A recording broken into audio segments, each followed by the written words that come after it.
আমি আপনাদের খাবার দিচ্ছি। এই যে আমার আদার খাবার আছে, খাবার আছে। এই ধানের এই যে আছে শীষ, আল্লাহর গজব পড়বে আপনারা যা শুরু করে দিয়েছেন। কি আপনাদের মেয়েরা তো ঝগড়া করে কেন? এই মেয়েরা চুপ করো। কয়দিনের চাকরি হয়েছে যে এত কথা বলো? খালেদা জিয়া বলেছিল যে জোড়াতালি দিয়ে পদ্মা সেতু বানাচ্ছে, কারণ বিভিন্ন স্পানগুলি যে বসাচ্ছে তো ওটা ছিল তার কাছে জোড়াতালি দেওয়া। তো বলছিল জোড়াতালি দিয়ে পদ্মা সেতু বানাচ্ছে, ওখানে চলা যাবে না, চলে ভেঙে পড়বে। তো তাদেরকে কি করা উচিত? পদ্মা সেতুতে নিয়ে যে ওখান থেকে পদ্মা নদীতে টুস করে ফেলে দেওয়া উচিত। তো তখন আমরা এই সার্চের উপরেই কাজ শুরু করলাম। আমরা একটা সফটওয়্যার ডেভেলপ করলাম যে একটা ইন্টারঅ্যাক্টিভ সার্চ। তারপরে অবশ্য গুগল আসলো, গুগল এসে আমাদেরকে মার দিয়ে দিল। সেটি হচ্ছে হযরত শেখ হাসিনা, তোমাকে অভিবাদন। তিনি সারা বাংলাদেশ থেকে বিভিন্ন এলাকা থেকে ডাটা সংগ্রহ করে হযরত ওমর রাদিয়াল্লাহু আনহু, উসমান রাদিয়াল্লাহু আনহুকে অনুসরণ করে মানবতার কল্যাণ তিনি করছেন। এখন তো সময় শেষ, তুইও সমান আমিও সমান। 24 তারিখের পরে আসো, খেলবো, খেলা হবে। আমি গর্ব করেই বলতে চাই, আমি মরহুম ফজলুল কাদের চৌধুরীর ছেলে, এবং মরহুম ফজলুল কাদের চৌধুরী বাংলাদেশের পক্ষে ছিলেন না। আল্লাহর কাছে ওই শালার মুদেরা দেন, শালার মুদেরা আরে বানাই দা হয় না। আল্লাহর কাছে বিচার রইল, এই রকম বিচার আল্লাহ সহ্য করবে না। যার আই তুমি ঠিক দাও কেন? এটার জন্য শান্তি কমিটি করা হয়েছিল। শান্তি কমিটির কাজ এইটাই ছিল, এবং আমি তো অনেক লোককে সেভ করেছি, তাদেরকে ইমেল থেকে উদ্ধার করেছি। একজন এখনো বেঁচে আছেন, সাইফুদ্দিন মারা গেছে। কবে? ইয়েস, জামাত ইসলামী ওয়ান পাকিস্তানের পক্ষে সাপোর্ট দিয়েছিল।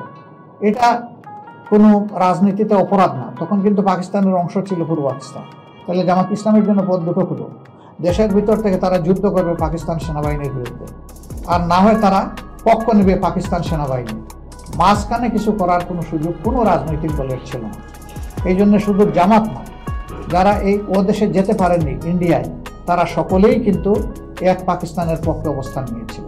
আমি আমার বক্তব্য শুরুতে আমি আমার আউলিয়ার নাম নিয়ে আমি আমার বক্তব্য শুরু করতে চাই। আমার আউলিয়া বঙ্গবন্ধু শেখ মুজিবুর রহমান। সবচেয়ে বড় কাজ যেটা শেখ হাসিনা সম্পূর্ণ করেছেন, আমার তো মনে হয় যদি একটি কাজের জন্য শেখ হাসিনা বেহেশতে যাওয়ার দাবি করতে পারেন মহান আল্লাহ তাআলার কাছে, সেটি হল বাংলাদেশের সকল ঘরে তিনি বিদ্যুৎ পৌঁছে দিয়েছেন। উই আর টোটালি ওপেন, আমরা টোটালি ওপেন। আমরা চাচ্ছি একটা কথাকে আপনার বারবার আমি একটা কথাকে জোর দিতে চাচ্ছি। প্রথম হচ্ছে যারা করেছে তারা দেশের শত্রু, জাতির শত্রু, জনগণের শত্রু, এই বাংলাদেশের শত্রু। এই দেশে আজকে আমরা সকলে মিলে আছি, আমাদের সকলের শত্রু, এবং সেই শত্রু যদি যেই হোক তাকে আমরা স্পেয়ার করব না। দ্বিতীয়ত হচ্ছে না, শত্রু আইডেন্টিফাইড না, we are open, we are looking for শত্রু।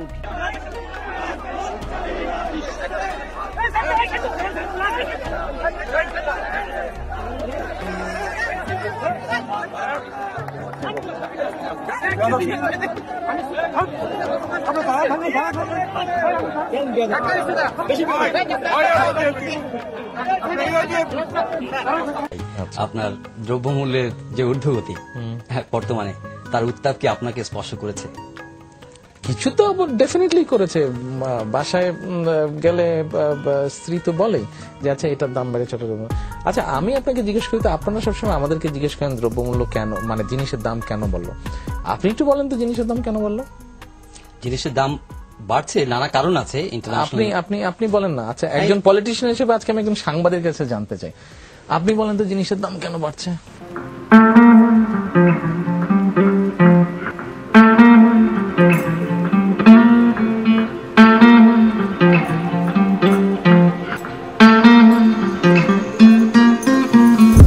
রাজনীতিবিদদের নিয়ে বাংলাদেশের মানুষ হতাশ, একেবারেই হতাশ। এক এক রাজনীতিবিদের দল এক এক, কিন্তু তাদের প্রায় সবারই আদর্শ এক। রাজনীতিবিদ মাত্রই লজ্জাহীন, মিথ্যাবাদী, প্রতারক, দুর্নীতিবাজ, খুনি, ধর্ষক। ২৪ বিপ্লবের পর এদেশের মানুষ আশা করছিল রাজনীতিবিদ শব্দটির সাধারণ সংজ্ঞায় পরিবর্তন আসবে। মোহাম্মদ ইউনূস যখন ক্ষমতা গ্রহণ করলেন, সাধারণ মানুষ উল্লাসে ফেটে পড়ল। আওয়ামী লীগ বিএনপি, জামায়াতে ইসলামী, জাতীয় পার্টি এসব পুরাতন প্রেতাত্মাদের দিন শেষ। ইউনূসের হাত ধরে নতুন দেশপ্রেমিক শক্তির আবির্ভাব হতে যাচ্ছে, যারা জনগণের স্বার্থকে রোড ম্যাপ হিসেবে গ্রহণ করবে।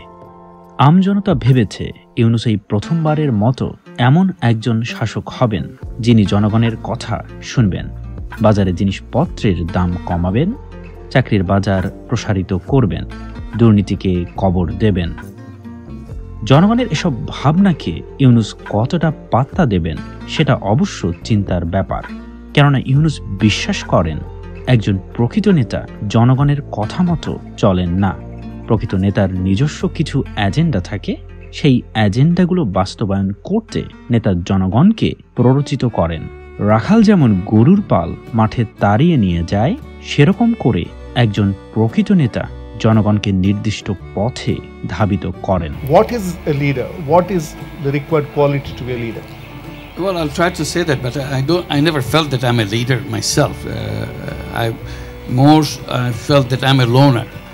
What I do, I enjoy doing it, whether people like it or people critical about it. It's a leadership quality is to defy things and move on to the direction that he or she feels that this is the direction one should be.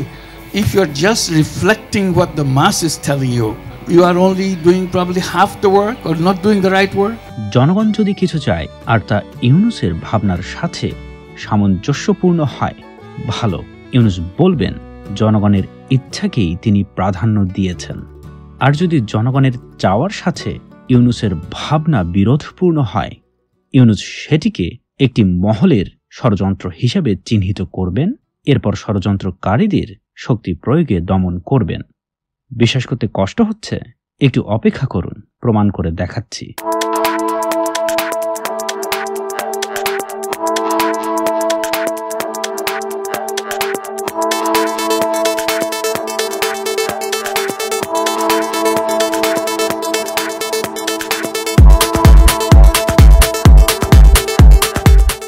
Psychopathy এক ধরনের মানসিক রোগ। এই রোগে আক্রান্তদের বলা হয় psychopath. চলচ্চিত্রে সাইকোপ্যাথদের সংজ্ঞায়িত করা হয়েছে রক্তপিপাসু সিরিয়াল কিলার হিসেবে। 1995 সালে বিশ্বপ্রেমিক মুক্তি পায়। এই সিনেমার বড় ভাই চরিত্রে অভিনয় করেন হুমায়ুন ফরিদি। বড় ভাই তখন ছোট, তার মা পরকীয়া আর মদের নেশায় আসক্ত। বড় ভাইয়ের বাবা স্ত্রীর অবাধ জীবনযাপনে বাধা দিলেন, ফলে তাকে স্ত্রীর হাতে খুন হতে হলো। এসব দেখে বড় ভাই মানসিকভাবে অসুস্থ হয়ে পড়েন। বড় ভাইয়ের মায়ের বুকে একটি তিল ছিল। বড় ভাই মনে করতেন বুকে তিলওয়ালা মেয়েরা খারাপ হয়। কোনো মেয়ের বুকে তিল দেখলেই বড় ভাই তাদের বুক থেকে তিল সরিয়ে ফেলতে চাইতেন, বাধা দিলে তাদের হত্যা করতেন। এভাবে সিনেমা সাইকোপ্যাথ মাত্রই সিরিয়াল কিলার ধারণার জন্ম দিয়েছে।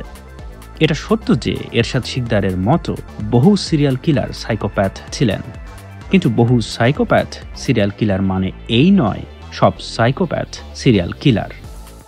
সবচেয়ে মজার ব্যাপার হচ্ছে, যদি ধরে নেওয়া হয় সাইকোপ্যাথ মাত্রই সিরিয়াল কিলার, তবে সমাজে সাইকোপ্যাথদের সংখ্যা হবে অতি নগণ্য। কিন্তু বাস্তবে জনসংখ্যার 4% মানুষ সাইকোপ্যাথ। নীল রঙের বৃত্তটি যদি মোট জনসংখ্যাকে নির্দেশ করে, তবে লাল রঙের বৃত্ত নির্দেশ করবে সাইকোপ্যাথদের। অর্থাৎ মোট জনসংখ্যার তুলনায় সমাজে উল্লেখযোগ্য পরিমাণ সাইকোপ্যাথ আছে। বাংলাদেশে যদি 17 কোটি মানুষ আছে বিবেচনা করি, তবে তার 4% মানে হচ্ছে 6,80,000 মানুষ। সংখ্যাটা একবার কল্পনা করে দেখুন। বাংলাদেশে এইডসে আক্রান্ত রোগীর সংখ্যা 15,000-এর মতো। যদি এতটুকু উচ্চতা সমান 15,000 ধরে নেই, তবে 6,80,000 হবে এত উঁচু। বুঝেছেন এইডসের চাইতেও সাইকোপ্যাথি রোগটাকে কতটা গুরুত্ব দেওয়া দরকার?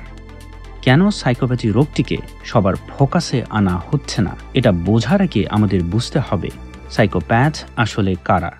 আর এই প্রশ্নের উত্তর পাবার জন্য আমাদের যেতে হবে ডক্টর রবার্ট হেয়ারের কাছে।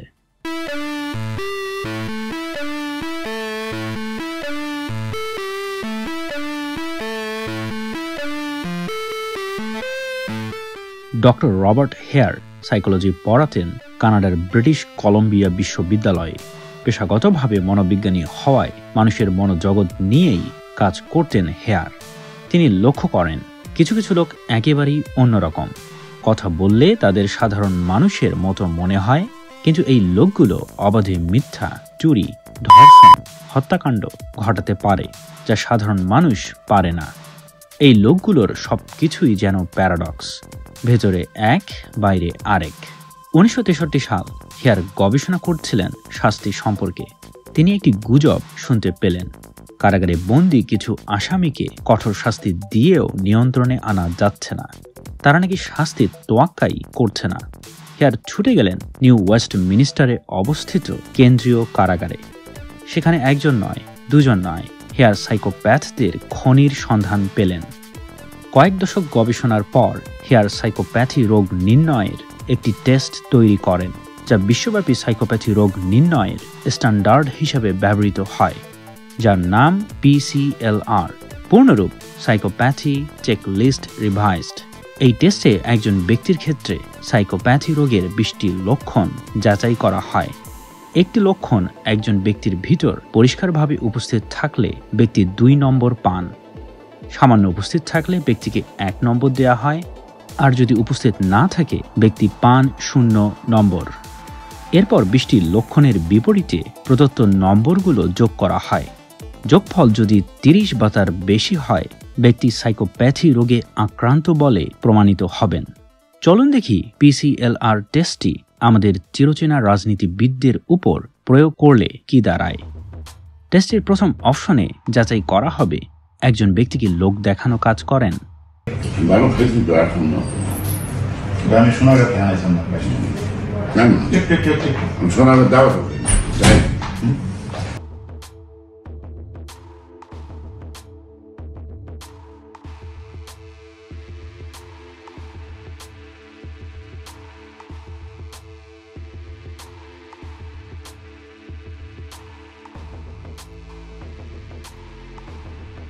দ্বিতীয় অপশনে যাচাই করা হবে ব্যক্তিকে সব সময় নিজেকে নিয়ে ভাবেন বা ব্যক্তিকে নিজেকে অতিরিক্ত বড় কিছু ভাবেন। আমরা কি পলাই যেতেছি দেখি 6 ফুট 2 ইঞ্চি লম্বা একটা মানুষ 200 পাউন্ড ওজন, লুকার ওজন নাই কেন?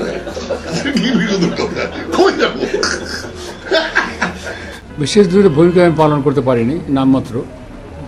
আমাকে কাজে লাগাতে পারতেন। আমার অনেক পরিচিতি আছে সারা পৃথিবীতে। শেখ হাসিনা বড় নেতা না আমি বড় নেতা? আমি বড় নেতা। বলবেন শেখ হাসিনা তো, খালেদা জিয়া বড় নেতা না আমি বড় নেতা? কারণ আমি খালেদা জিয়া এবং শেখ হাসিনার চেয়ে কোরআন হাদিস বেশি পড়াশোনা করেছি। তৃতীয় অপশনে যাচাই করা হবে ব্যক্তি কি যথেষ্ট পরিমাণ চাপ নিতে পারেন, কারো বিরোধপূর্ণ বক্তব্য বা সমালোচনা সহ্য করতে পারেন। মুক্তিযোদ্ধার সন্তান নাতিপুতিরা কেউ মেধাবী না, যত রাজাকারের বাচ্চারা নাতিপুতি হলো মেধাবী, তাই না? যার জন্য আমরা উৎসাহ পাই, অনুপ্রেরণা পাই।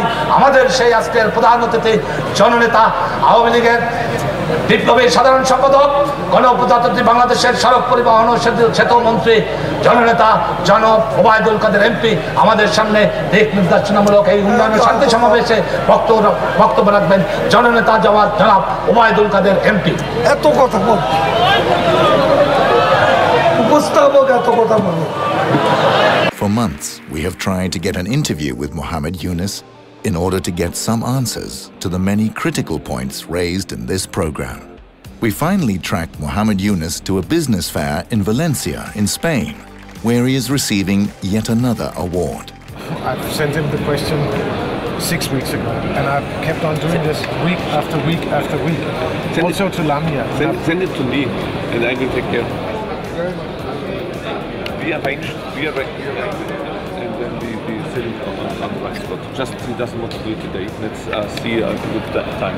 চতুর্থ অপশনে দেখা হবে ব্যক্তি কি সব সময় কারণে বা অকারণে মিথ্যা বলেন। আমাদেরকে আপনারা ইসলাম বুঝান, আমরা কোরআন পড়ি না, 22 বছর ধরে তাহাজ্জুদ ছাড়ি নাই, ডেলি 70-80 রাকাত নফল নামাজ বেশি পড়ি আল্লাহর রহমতে। আমি আপনাকে উদ্ধৃত করছি, এটাই ভারত প্রসঙ্গ যে আমরা পত্রপত্রিকায় পড়ি 26 লাখ ভারতীয় বাংলাদেশে চাকরি করে, বাংলাদেশের ছেলেরা চাকরি পায় না, রাস্তায় রাস্তায় ঘুরছে, আর ভারতের ছেলেরা চাকরি করছে। আপনি সরকারে আসার পরে এই বিষয়টি সম্পর্কে আপনার আপডেটেড মন্তব্য কি?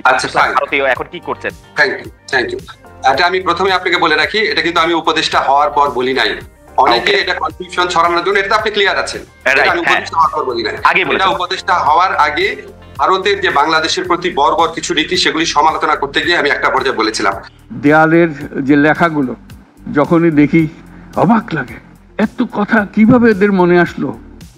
এদের পেছনে তো কোনো কবি নাই, কোনো সাহিত্যিক নাই, কোনো পণ্ডিত নাই যে কথাগুলো জোগাড় করে করে দেবে, কিন্তু সারা শহর ছড়িয়ে আছে। He is known as to be the brain behind the whole revolution. So he denies it repeatedly. He said, not me, many others, but that's how he's recognized, that he's the brain behind the whole thing. It's amazing, meticulously designed thing. It's not just suddenly came, it's not like that. Very well designed. Even the leadership pattern, people don't know who the leaders. পঞ্চম অপশনে যাচাই করব ধোঁকাবাজিতে ব্যক্তি কি পারদর্শী।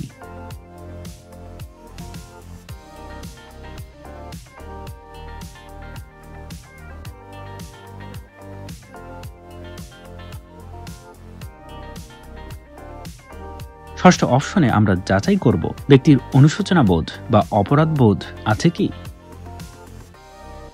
We created microcredit as a social business where we didn't want to make money out of the microcredit. We wanted to help poor people create their businesses, move on with their life, and so on.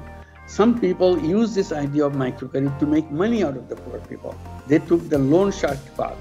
And that was the departure, all the trouble that you hear about the high interest rate and everything coming from that side because they want to make money. So there's a right microcredit, there's a wrong microcredit.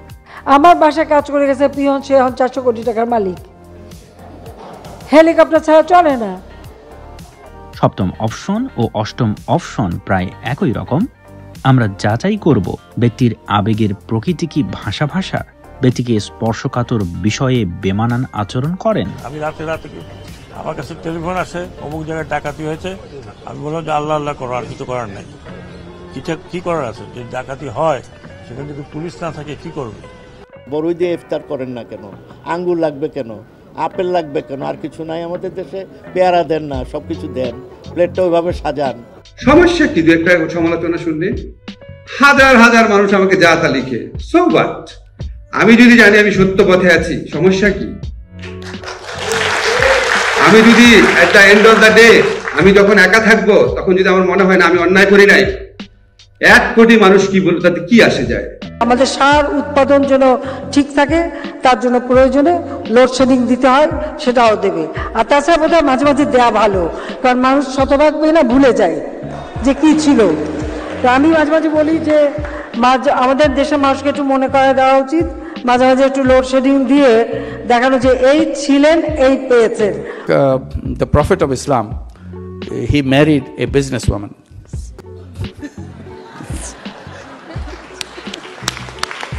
No, not only he married a businesswoman, first he worked under her. She took a job. She took a job under her. Later, he married her.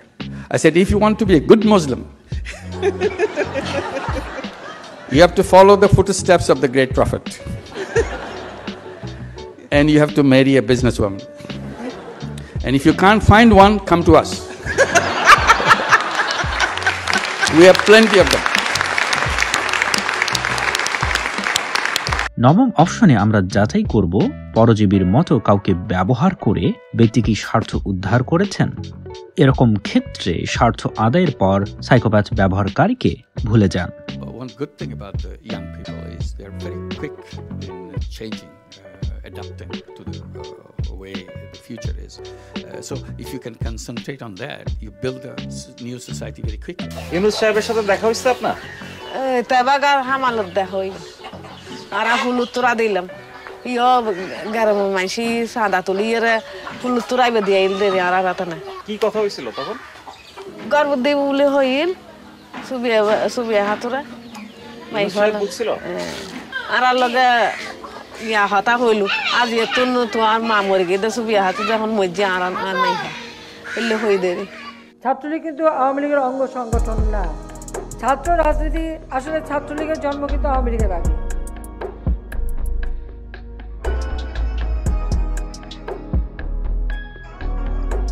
দশম অপশনে আমরা যাচাই করব ব্যক্তি কি দ্রুত মেজাজ খারাপ করেন, তিনি কি অল্পতেই ভেঙে পড়েন। দালালি এবার খাওয়াইয়া দেবো, সেই দালালি করবো।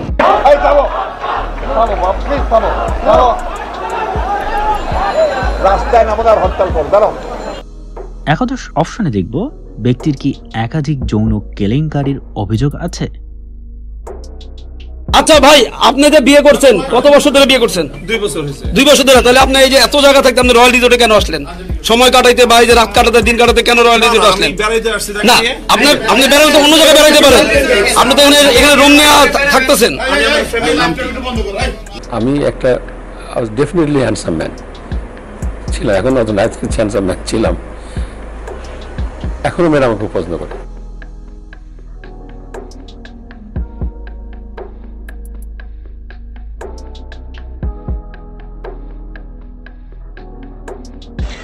এখন সবচাইতে বিশ্বে সুন্দরের তালিকায় যাদের নাম আছে 1 নম্বরে যে মহিলার নাম পাওয়া যাচ্ছে, ইন্টারনেট ঘাঁটবেন, 1 নম্বরে বিশ্ব সুন্দরী দুনিয়া না, 257টা রাষ্ট্রের ভেতরে চেহারের এই কাটিংটা সবচাইতে সুন্দর যার, রাশ্মিকা মান্দানা নাম শুনেছেন? চেহারার কাটিং এ এখন পৃথিবীতে 1 নম্বরে আছে। এই মহিলার দিকে একটু আল্লাহর নাম নিয়ে তাকাবেন, দেখেন তো কি সুন্দর করে আল্লাহ তারে বানিয়েছে। দ্বাদশ অপশনে দেখা হবে ছোটবেলা থেকে নানাবিধ অপরাধ কর্মে জড়িয়ে পড়ার প্রবণতা ব্যক্তির ছিল কি।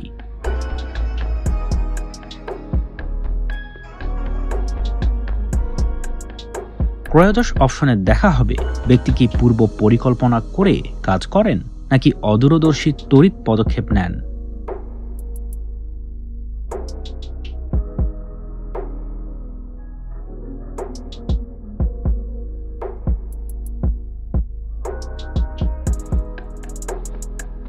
চতুর্দশ অপশনে আমরা যাচাই করব ব্যক্তি কি আকস্মিকভাবে রেগে ওঠেন বা উত্তেজিত হয়ে ওঠেন। আমার উপস্থিতিতে যদি কেউ প্রমাণ করতে পারে বাংলাদেশের স্বাধীনতা যুদ্ধের বিরুদ্ধে আমার কোনো ভূমিকা ছিল, সজ্ঞানে স্বেচ্ছায় জাতীয় সংসদের সদস্য পদ থেকে পদত্যাগ করব।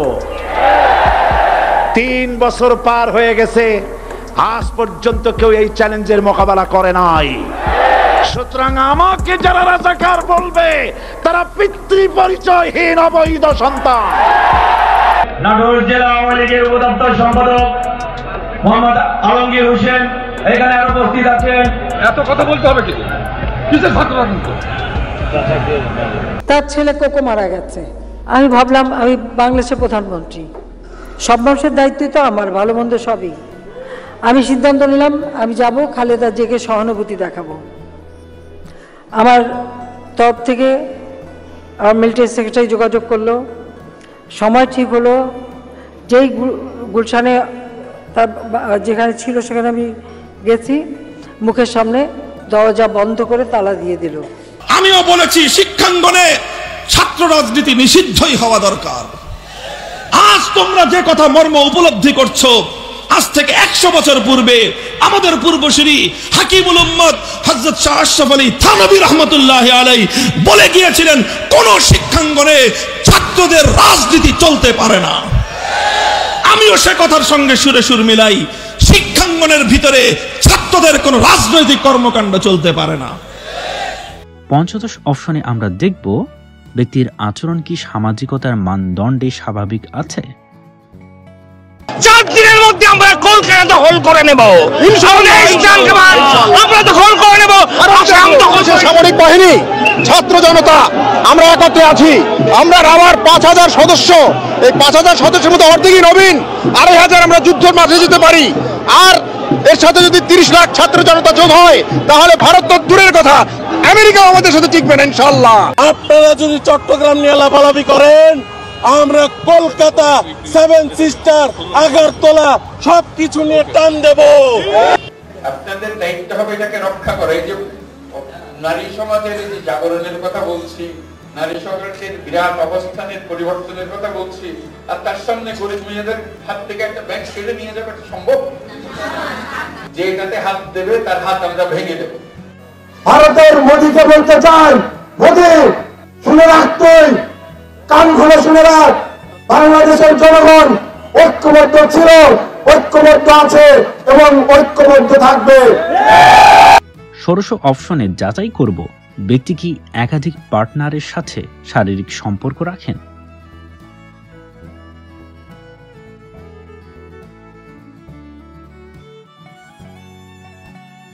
সপ্তদশ অপশনে যাচাই করব ব্যক্তি কি কিশোর অপরাধী ছিলেন।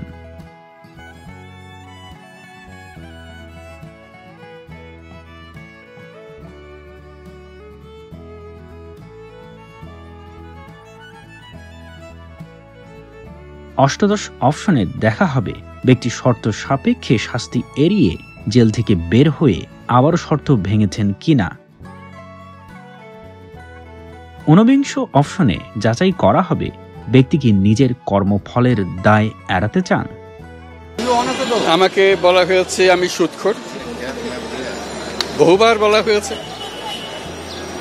আপনারা সেটা গ্রহণ করেন নাই, কারণ গ্রামীণ ব্যাংকের মালিক আমি না। সুদ যদি গ্রহণ করে থাকে সেই গ্রামীণ ব্যাংকের মালিকেরাই গ্রহণ করেছে। তা আমরা সবাই মনে করতাম বলছি যে আওয়ামী লীগ হচ্ছে মুক্তিযুদ্ধের সবচাইতে নির্ভরযোগ্য বিশ্বস্ত প্রতিষ্ঠান, কিন্তু বিগত আন্দোলনে আওয়ামী লীগ স্বাধীনতা বিরোধীদের সঙ্গে যে জোট বেঁধেছে, যে লিয়াজো কমিটি করেছে, এই সমস্ত পরিপ্রেক্ষিতে আজকে কি আমরা এটাকে আমরা বিশ্বস্ত মুক্তিযুদ্ধের বিশ্বস্ত একটা প্রতিষ্ঠান হিসেবে বিবেচনা করতে পারবো? আমার এখানে একটা কথা, সেটা হলো আমরা আমাদের আদর্শ বিচ্যুত হইনি বা নীতিমালা থেকেও আমরা দূরে যাইনি। আর মামলা তো তাদের না, আমার করা প্রজ্ঞাপন হাইকোর্ট বাতিল করে দেয়, সরকারের পক্ষ থেকেই তো আমরা আপিল করি এবং ওই হাইকোর্টের সে রায় সেটা স্থগিত করে দেওয়া হয়। বিংশ অপশনে আমরা যাচাই করব বিভিন্ন সময় ব্যক্তি মানুষের নানাভাবে ক্ষতি করেছেন কিনা।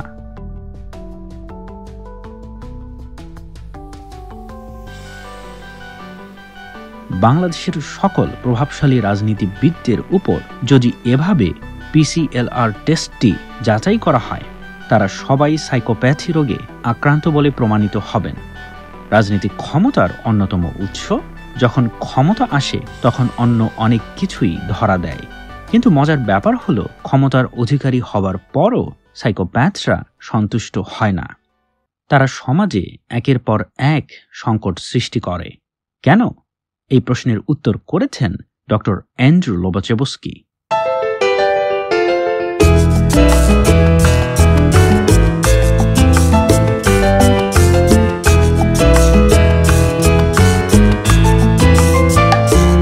পলিটিক্যাল পনেরোলজি বইটির লেখক ডক্টর অ্যান্ড্রু লোবাচেভস্কি। পনেরোলজি বলতে বোঝায় অশুভ শক্তির বিজ্ঞানভিত্তিক আলোচনা। দ্বিতীয় বিশ্বযুদ্ধের পর সোভিয়েত ইউনিয়ন সম্পূর্ণ পোল্যান্ড দখল করে নেয়। এরপর পোল্যান্ডে চালু হয় সাম্যবাদ। সোভিয়েত আয়রন কার্টেনের আড়ালে সাম্যবাদ বাদে অন্য সব মতের নিধনযজ্ঞ শুরু হয় সেখানে। লোবাচেভস্কি তখন পোল্যান্ডেই ছিলেন। স্বদেশের আকাশে অশুভ শক্তির কালো ছায়া লোবাচেভস্কিকে ভাবিয়ে তুলল। কেন খারাপ মানুষেরা খারাপ কাজ করে, খারাপ মানুষেরাই কেন ও কিভাবে ক্ষমতার কেন্দ্রবিন্দুতে বসে, ক্ষমতাসীন হবার পরও কেন তারা খারাপ কাজ অব্যাহত রাখে, এই প্রশ্নগুলোর উত্তর দশকের পর দশক ধরে খুঁজেছেন লোবাচেভস্কি ও তার সহকর্মীরা। লোবাচেভস্কি ও তার সহকর্মীরা খুঁজে পান সমাজে বিভিন্ন ধরনের সংঘাত তৈরির পিছনে কাজ করে সাইকোপ্যাথরা। লোবাচেভস্কি বলেছেন, বিশ্বের যে কোনো সমাজে সাইকোপ্যাথরা অন্যান্য বিকৃত মনোজাগতিক গ্রুপের সদস্যদের সাথে মিলে অশুভ শক্তির নেটওয়ার্ক গঠন করে। এই নেটওয়ার্ক সম্পর্কে সাধারণ মানুষদের ধারণা থাকে না বললেই চলে। নেটওয়ার্কটির একটি সাধারণ বৈশিষ্ট্য হল সেখানে সাইকোপ্যাথদের অনুসরণীয় বিবেচনা করা হয়। সাইকোপ্যাথরা তাদের দৈনন্দিন অভিজ্ঞতা থেকে বুঝতে পারে তারা সাধারণ মানুষদের থেকে ভিন্ন এবং এ কারণে লক্ষ্য অর্জনে তাদের ভিন্ন ভিন্ন উপায় অবলম্বন করতে হবে। তাদের জগৎ দুটি ভাগে বিভক্ত, আমরা ও তারা। আমরা অর্থাৎ সাইকোপ্যাথরা নিজেদের পছন্দ অনুসারে আইন ও প্রথার কামনা করে। তারা বিশ্বাস করে সাধারণ মানুষ খামখেয়ালিভাবে কিছু ধারণা ও প্রথা তৈরি করেছে, যেগুলোর ভিত্তিতে সাইকোপ্যাথদের নিজস্ব ধারণা ও প্রথাগুলো অনৈতিক হয়ে গেছে। সমাজে অধিকাংশ মানুষ স্বাভাবিক, আর তাই সমাজ ব্যবস্থা স্বাভাবিক মানুষদের নীতি ও প্রথার উপর ভিত্তি করে গঠিত হয়েছে। এই সমাজ কিছু ব্যাপার যেমন চুরি, লুটপাট, নৈরাজ্য, দাঙ্গা হাঙ্গামা, খুন, রক্তপাত, ক্ষমতার অপব্যবহার ইত্যাদিকে অবৈধ ঘোষণা করেছে। অথচ এই নিষিদ্ধ ব্যাপারগুলোই সাইকোপ্যাথদের দৃষ্টিতে স্বাভাবিক ও আকাঙ্ক্ষিত। সাইকোপ্যাথরা সমাজে সংখ্যালঘিষ্ঠ, ফলে চাইলেও তারা নিজেদের প্রথা ও নীতির গান গাইতে পারে না, কেননা সেটা করতে গেলে সাধারণ লোকরা তাদের জেলে পুরবে। আর তাই সাইকোপ্যাথদের লক্ষ্য বর্তমান সমাজ কাঠামো ভেঙে নতুন সমাজ কাঠামো বিনির্মাণ। নতুন এই সমাজে সাইকোপ্যাথদের নিজস্ব নীতি ও প্রথার গুণগান গাওয়া হবে। মিথ্যাবাদী, প্রতারণাকারী, নৈরাজ্যকারী, ক্ষমতার অপব্যবহারকারীদের জয় জয়কার করা হবে। সেই সমাজে কেবল সাইকোপ্যাথরাই প্রভাব বিস্তার করবে, নিরাপত্তা ও শান্তি উপভোগ করবে। এখানে প্রশ্ন আসে, সংখ্যাগুরু সাধারণ মানুষরা কেন সংখ্যালঘু সাইকোপ্যাথদের শাসন মেনে নেবে? এই প্রশ্নের উত্তর করার আগে স্মরণ করিয়ে দিতে চাইলেই সাইকোপ্যাথ হওয়া যায় না। এটা সম্পূর্ণ জন্মগত একটি ব্যাপার। সমাজের 4% ব্যক্তি যারা সাইকোপ্যাথ, তারা জন্মগতভাবেই সাইকোপ্যাথি রোগে আক্রান্ত। তবে স্বাভাবিকভাবে জন্মানো মানুষদের মধ্যে অনেকেই পরে এই রোগের বৈশিষ্ট্যগুলো ধারণ করতে থাকেন। এই লোকদের সাইকোপ্যাথ বলা হয় না, বলা হয় সোসিওপ্যাথ। গবেষণা থেকে দেখা গেছে যেসব পরিবারে সাইকোপ্যাথ থাকে সেসব পরিবারে বেড়ে ওঠা স্বাভাবিক শিশুর ভিতরও সাইকোপ্যাথির লক্ষণগুলো দেখা যায়। সাইকোপ্যাথদের সাথে থেকে থেকে শিশুরাও সাইকোপ্যাথি রোগের লক্ষণগুলো ধারণ করতে থাকে। স্বাধীনতা পরবর্তী সময় থেকেই বাংলাদেশে সাইকোপ্যাথিক পরিবেশ সৃষ্টির অপচেষ্টা চলছে।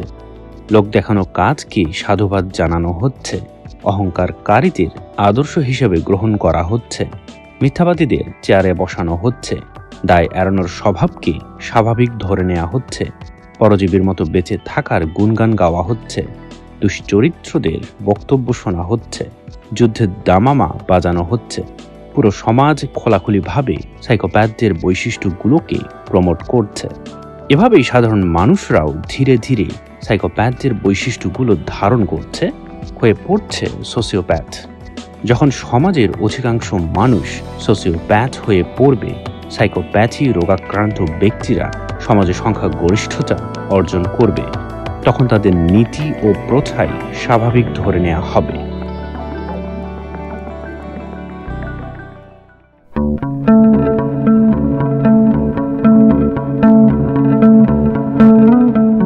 সাইকোপ্যাথরা বাংলাদেশের সব রাজনৈতিক প্ল্যাটফর্ম দখল করেছে, ফলে ক্ষমতার সিংহভাগ তাদের হাতেই কুক্ষিগত হয়েছে।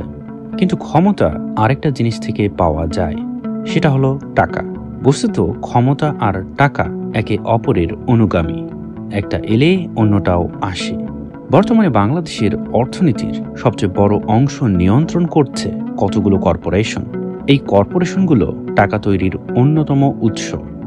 ডক্টর রবার্ট হেয়ার 2003 সালে দ্য কর্পোরেশন নামের একটি ডকুমেন্টারিতে উপস্থিত হন। সেখানে তিনি কর্পোরেশনগুলোকে PCLR টেস্ট দিয়ে যাচাই করেন।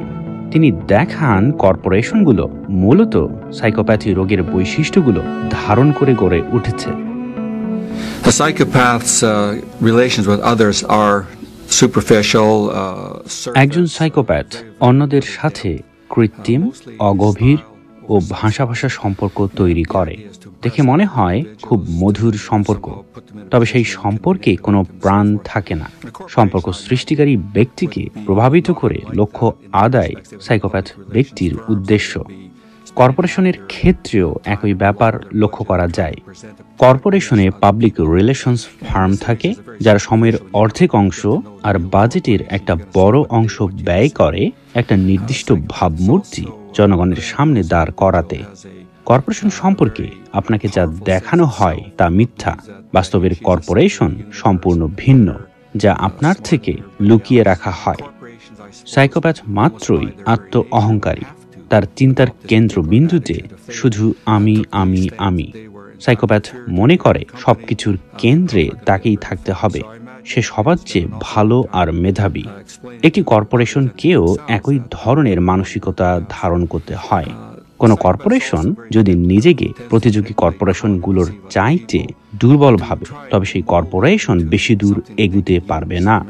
একটি কর্পোরেশন বহু সময় ব্যয় করে নিজের কর্মীদের ও জনগণকে এটা বোঝাতে চায় যে বাজারে সেই সেরা। সাইকোপ্যাথ মানুষকে ব্যবহার করতে পারদর্শী এবং মানুষকে ধোঁকা দিয়ে কিছু অর্জন করতে ওস্তাদ। সংক্ষেপে বলা যায়, সাইকোপ্যাথ মাত্রই শিকারী।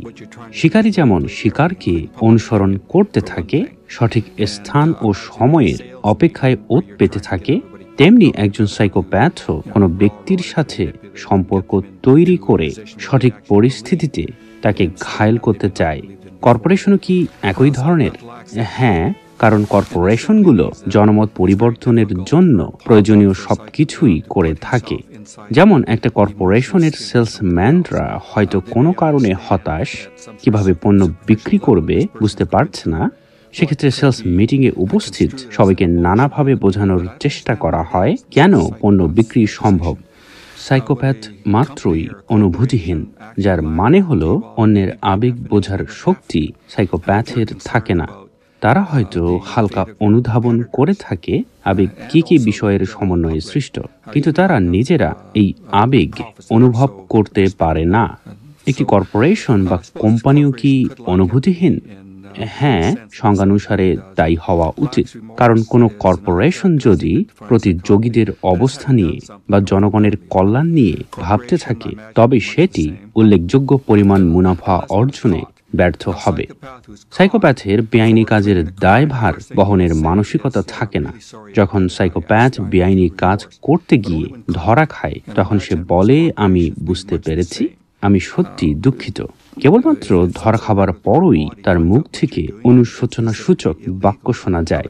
অধিকাংশ কর্পোরেশনও একই ধরনের আচরণ করে। কোনো নিয়ন্ত্রক সংস্থা যদি একটি কর্পোরেশনের অপরাধকর্ম ধরে ফেলে, তখন সেই কর্পোরেশনকেও বলতে শোনা যায়, দুঃখিত। আর যদি ধরা না পড়ে, তারা কিছুই স্বীকার করে না। সারা জীবন ধরে সাইকোপ্যাথদের নিয়ে গবেষণা করেছেন ডক্টর রবার্ট হেয়ার। তিনি পরিষ্কারভাবে বলেছেন, এক একটি কর্পোরেশন এক একটি সাইকোপ্যাথিক প্রতিষ্ঠান। অর্থাৎ কর্পোরেশনগুলো যেন সাইকোপ্যাথি রোগে আক্রান্ত, বা ঘুরিয়ে বলা যায় সাইকোপ্যাথি রোগের লক্ষণগুলোর আলোকে কর্পোরেশনগুলো তৈরি করা হয়েছে। সাইকোপ্যাথরা বাংলাদেশের সকল রাজনৈতিক ও অর্থনৈতিক প্ল্যাটফর্ম দখল করে নিয়েছে। যদি কোনো কারণে এদের একটি অংশকে দেশ থেকে পালাতে হয়, আত্মগোপন করতে হয় বা জেলে যেতে হয়, আরেকটি অংশ ছুটে আসে, খালি স্থান দখল করে। ফলে বড় বড় বিপ্লবের পর দেখা যায় দেশের রাজনৈতিক ও অর্থনৈতিক অবস্থার আদৌ কোনো পরিবর্তন আসেনি। যদি আওয়ামী সাইকোপ্যাথদের পতন ঘটে আর ইউনূসের নেতৃত্বে নতুন সাইকোপ্যাথরা সেই স্থান দখল করে, তবে প্রশ্ন থেকে যায়, রাজনৈতিক ও অর্থনৈতিক প্রাঙ্গণে আদৌ কি কোনো উন্নয়ন দেখা যাবে? না, যাবে না।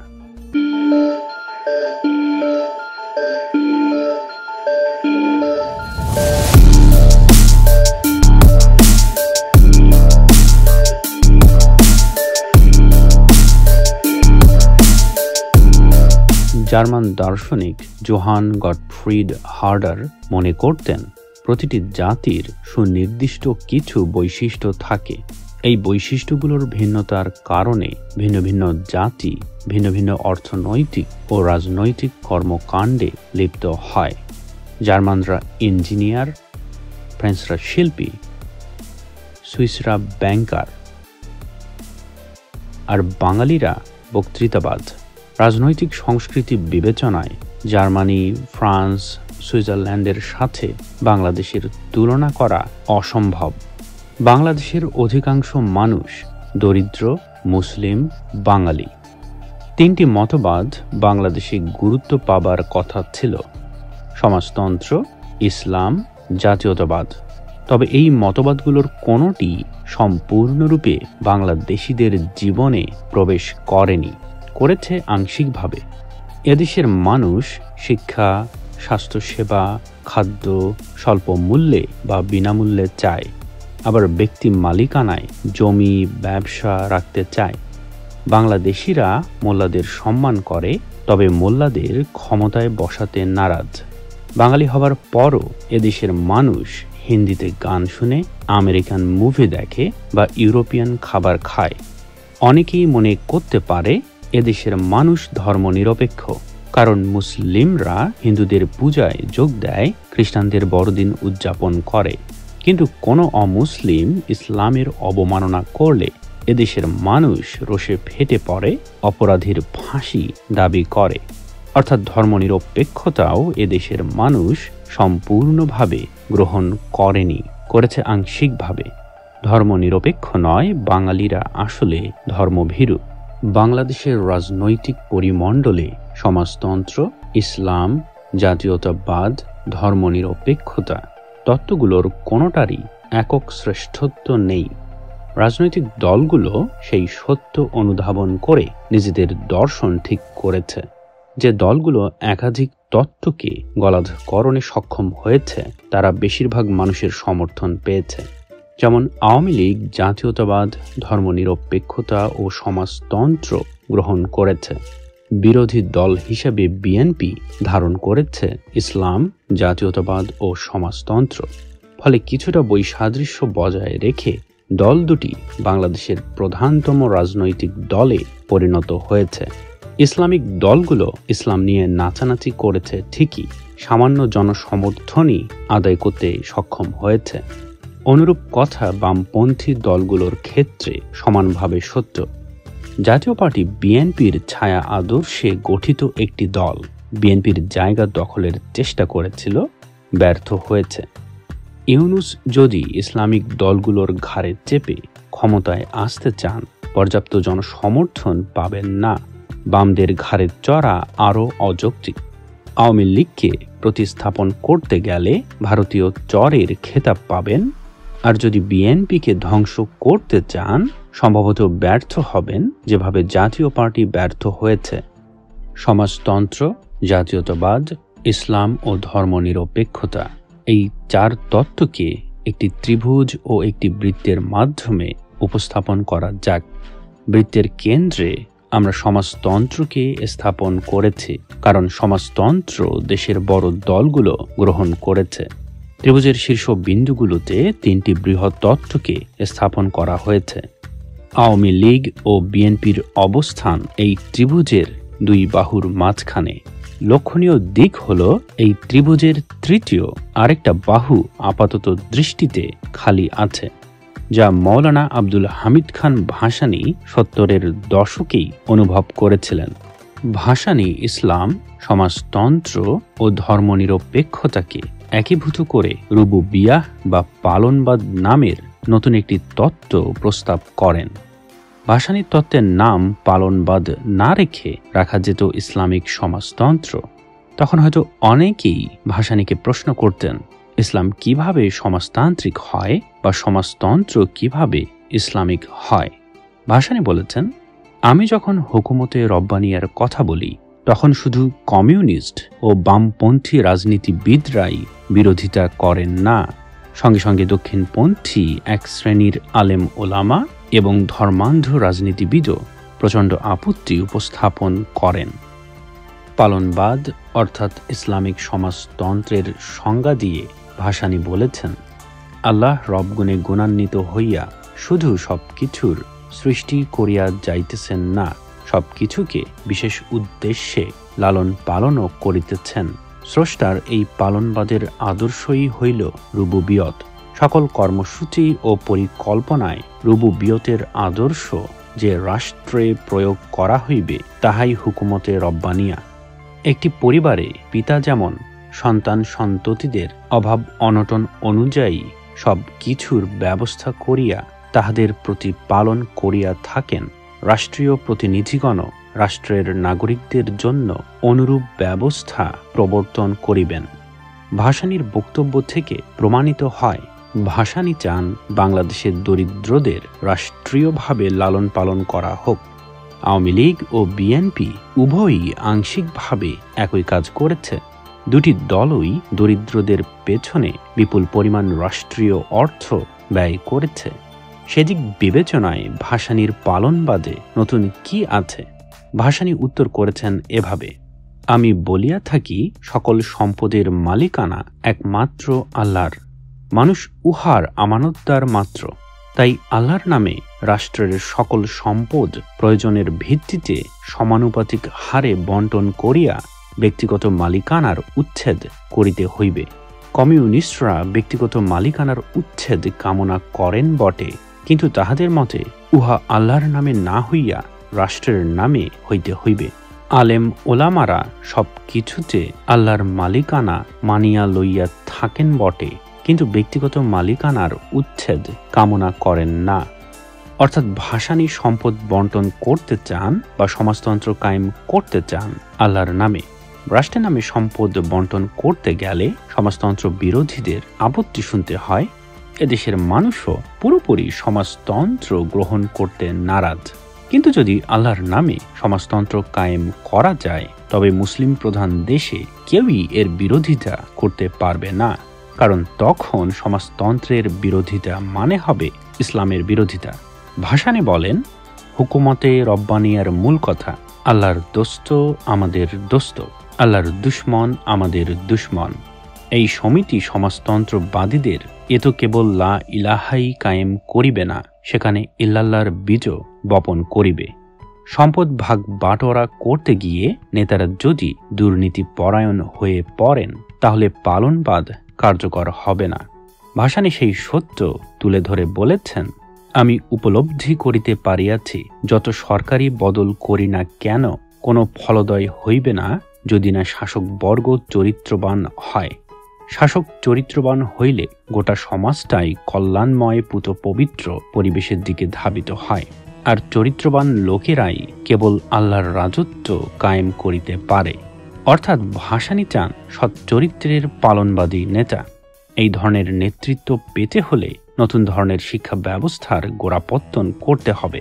ভাসানী বলেন, একদিকে যেমন শোষকদের বিরুদ্ধে সুসংহত প্রতিরোধ গড়িয়া তুলিতে হইবে, অন্যদিকে তেমনি এমনভাবে মানুষকে শিক্ষিত করিয়া তুলিতে হইবে যে তাহারা যেন স্বতঃস্ফূর্তভাবে যে কোনো প্রকারের শোষণকে ঘৃণা করিতে শিখে। সমাজ জীবনে এমন অবস্থার সৃষ্টি করিতে হইবে যাহাতে শোষকরা নিজেদের পথকে ভ্রান্ত বলিয়া উপলব্ধি করিবার শিক্ষালাভ করে। শোষকরা যাহাতে নিজেদের সজরাইয়া লইতে পারে, তাহার পথও খোলা রাখিতে হইবে। ভাসানী সারা জীবন বামপন্থী রাজনীতি করেছেন, অর্থাৎ সমাজতন্ত্রের গান গেয়েছেন। কিন্তু 60-এর দশকে বামপন্থীরা আইয়ুব খানের সাথে আতাত করে। এরপরই বামপন্থীরা জনসমর্থন হারায়। জনগণের আস্থা তারা আর কখনোই ফিরে পায়নি। দেশ স্বাধীন হবার পর সেই সত্য উপলব্ধি করে ভাসানী হতাশ হয়ে পড়েন। ভাসানী বলেছেন, কিন্তু যে কৃষক, মজুর, কামার, কুমোর, জেলে, তাঁতি, মেথর প্রভৃতি মেহনতি মানুষের মুক্তির স্বপ্ন আবাল্য দেখিয়াছি ও সেজন্য সংগ্রাম করিয়াছি, তাহা আজও সুদূর পরাহত রহিয়া গিয়াছে। তাই আমার সংগ্রামের শেষ নাই। এই সংগ্রাম আজীবন চলিবে। আমাদের সংগ্রাম চলবে। ভাসানী বুঝতে পেরেছিলেন, সমাজতন্ত্রের একক জপমালা বামপন্থীদের শক্তিশালী করবে না। সমাজতন্ত্রের উপর ইসলামের রং মাখতে হবে। হয়তো দেশবাসী এতে উৎসাহী হতে পারে। ভাসানী উল্লেখ করেন, হুকুমতে রব্বানিয়া কায়েমের প্রস্তুতি তাই গত ৮ এপ্রিল সন্তোষে হুকুমতে রব্বানিয়া সমিতি প্রতিষ্ঠা করিয়াছে। সবারই মনে প্রশ্ন জাগে, এতদিনে কেন? আমি বিশ্বাস করি সব কথা ও কাজের একটি মৌসুম আছে। যদি তাহা মৌসুম মাফিক মানুষের নিকট পেশ না করা যায়, তবে অতীব কল্যাণকর বিষয়ও অর্থহীন ও গুরুত্বহীন হইয়া পড়ে। হযরত গাজ্জালী রহমতুল্লাহি আলাইহি বলিয়াছেন, যদি কোথাও আজান দ্বারা মানুষকে নামাজের দিকে না আনা যায়, তবে ঢোল শহরতি বাজাও। বাংলাদেশের মানুষ বহুত ঘুমাইয়াছে, এতদিন ঢোল শহরতে ঘুম ভাঙিত, আজ আজানেই ভাঙিবার অভ্যাস হইয়াছে। তাই আমি হুকুমতে রব্বানিয়া সমিতি প্রতিষ্ঠার মাধ্যমে আহ্বান জানাইতেছি, আসসালাতু খায়রুম মিনান নাউম। পালনবাদী ইসলাম একটি গুরুত্বপূর্ণ স্তম্ভ, তাহলে পালনবাদী রাষ্ট্রে অমুসলিমদের অবস্থান কেমন হবে? ভাসানী সেক্ষেত্রে ধর্মনিরপেক্ষতার বয়ান তোলেন। তিনি বলেন, সকল সমস্যার সমাধান হইবে মানবজাতি যদি রুবুবিয়তের অর্থাৎ স্রষ্টার পালনবাদের আদর্শে হুকুমত কায়েম করিতে পারে। শিক্ষা দীক্ষা, খাওয়া পড়া ইত্যাদির প্রশ্নে স্রষ্টার নিকট যেমন হিন্দু, মুসলমান, বৌদ্ধ, খ্রিস্টান ইত্যাদি পরিচয়ের কোনো বালাই নাই, মানুষের দৈহিক ও আত্মিক চাহিদার ক্ষেত্রে যেমন ভেদাভেদ নাই, ঠিক তেমনি হুকুমতে রব্বানিয়ার সাম্য, মৈত্রী ও ভ্রাতৃত্বের ভিত্তিতে সকল নাগরিককে সমান সুযোগ ও অধিকার দেওয়া হইবে। পালনবাদের আলোকে না হয় দেশীয় রাজনীতি চলল, কিন্তু আন্তর্জাতিক রাজনীতির ক্ষেত্রে ভাসানী মনে করেন মুসলিম রাষ্ট্রগুলোকে তৃতীয় বিশ্বের দেশগুলোর পক্ষে পালনবাদী ভূমিকা পালন করতে হবে। উন্নত মুসলিম রাষ্ট্রগুলো অনুন্নত রাষ্ট্রগুলোকে লালন পালন করবে, অনেকটা যেভাবে আমেরিকা তার বন্ধু রাষ্ট্রগুলোকে লালন পালন করে। এখানে লালন পালন অর্থ হল অর্থায়ন বা সাহায্য। ভাসানী বলেন, পারস্পরিক ভ্রাতৃত্ববোধ ও সহযোগিতা জোরদার করিয়া সকলে সর্বজনীন কল্যাণ প্রয়াসে আত্মনিয়োগ করিলে অভাবিতরূপ অল্প সময়ের মধ্যে পৃথিবীর বুক হইতে দুঃখ দারিদ্র্য মুছিয়া ফেলা যাইবে। কিন্তু এই আশা ততদিন পর্যন্তই দুরাশাই থাকিয়া যাইবে, যতদিন না মানব জাতি এক আল্লাহর প্রভুত্ব এবং দুনিয়ার সম্পদে জাতি, ধর্ম, বর্ণ নির্বিশেষে সকল মানুষের অধিকার স্বীকার করিয়া লইবে। পারস্পরিক পালনবাদী সম্পর্কই হইবে আন্তর্জাতিক রাজনীতির ভিত্তি। ইহারই নাম রব্বানি আন্তর্জাতিকতাবাদ। ভাসানীর পালনবাদ কোনো মৌলিক মতবাদ নয়। মুজিববাদ বা জিয়াবাদের মতো এটিও একাধিক মতবাদের যোগফল। মুজিববাদ বা জিয়াবাদ যেখানে পরীক্ষা নিরীক্ষার মাধ্যমে মাঠ পর্যায়ে বারবার যাচাই করা হয়েছে, পালনবাদ সেখানে একটি তত্ত্বীয় সম্ভাবনা ছাড়া আর কিছুই নয়। পালনবাদে বাম আর ডান এই দুই শক্তির আঁতাত আকাঙ্ক্ষা করা হয়েছে, যা আদৌ সম্ভব কিনা যাচাই করার আগেই ভাসানী কবরে চলে যান। ইউনুস জানেন বাংলাদেশের রাজনৈতিক শক্তি ত্রিভুজে তৃতীয় ফাঁকা বাহুতে পালনবাদেরই অবস্থান। যদি ইউনুস একটি রাজনৈতিক দল গঠন করতেই চান আর সেই দল দেশের ক্ষমতা দখল করতে চায়, তবে ইউনুসকে শক্তি ত্রিভুজের ফাঁকা বাহুতেই অবস্থান করতে হবে, অর্থাৎ পালনবাদ গ্রহণ করতে হবে। এ কথা মাথায় রেখেই পালনবাদকে হঠাৎই জাদুঘর থেকে তুলে আনা হয়েছে।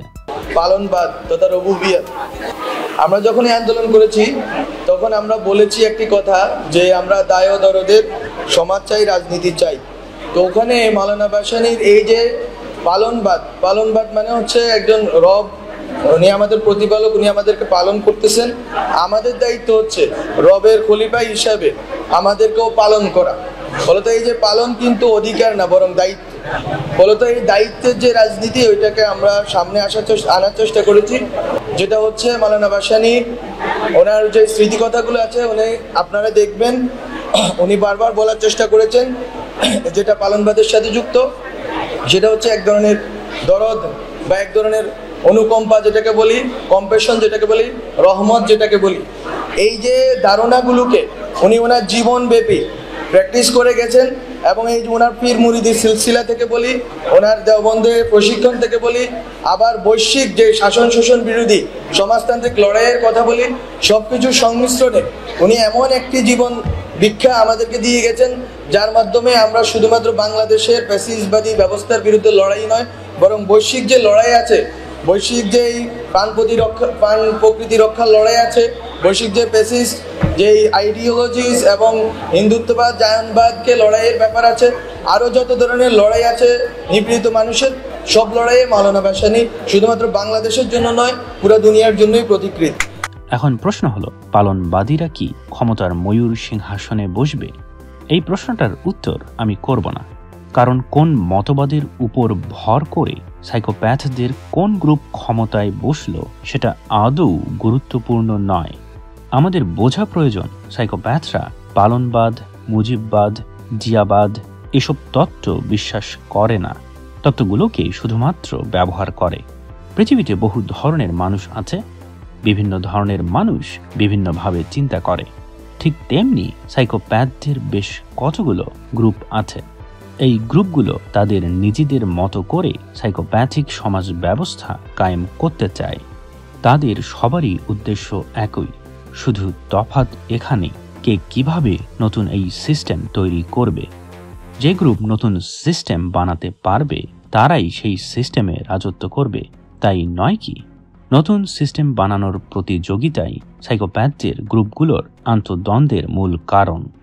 অর্থাৎ যে দর্শন নিয়েই সাইকোপ্যাথরা ক্ষমতায় আসুক না কেন, সাধারণ মানুষদের অর্থাৎ আপনার আমার লাভ নেই, কারণ কোনো সাইকোপ্যাথি আপনার আমার স্বার্থে কাজ করবে না।